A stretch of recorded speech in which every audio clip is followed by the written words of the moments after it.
સરદાર એસ્ટેટથી વૃંદાવન જવાના માર્ગ પર વડોદરા મહાનગરપાલિકા દ્વારા પાણીની લાઇન ખોદ્યા બાદ યોગ્ય સમારકામ વગર માર્ગ શરૂ કરતા દુર્ઘટના ઘટી। બાપોદુડાના મકાનમાં રહેતા નીલભાઈ ઠાકોરભાઈ વસાવાનું વહેલી સવારે ખાડામાં રિક્ષામાં પલટી મારતા મોત નીપજ્યું।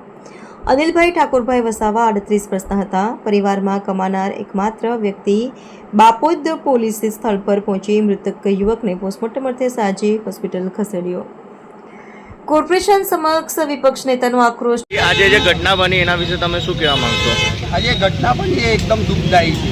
એક રિક્ષા ચાલક ભાઈ જ્યારે પોતાનું પેટ ભરવા માટે, પોતાની રોજીરોટી માટે રિક્ષા લઈને નીકળતો હોય અને ખાડામાં પડીને મૃત્યુ પામતો હોય તો એ શરમજનક વાત છે।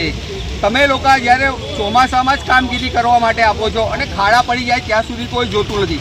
બાજુના રોડમાં જ્યારે ઉનાળામાં પણ ખાડા પડેલા ત્યારે પણ કોઈએ જોયું નથી અને આજે અડધા વડોદરા શહેરમાં ખાડા છે, અડધા વડોદરા શહેર ખોદી નાખેલું છે।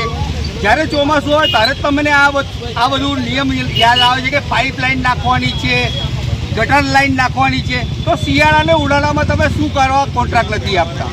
અમારી એક માંગણી છે કે રિક્ષા ચાલક ભાઈને જે મૃત્યુ પામ્યો છે એને પૂરેપૂરું વળતર આપવું જોઈએ।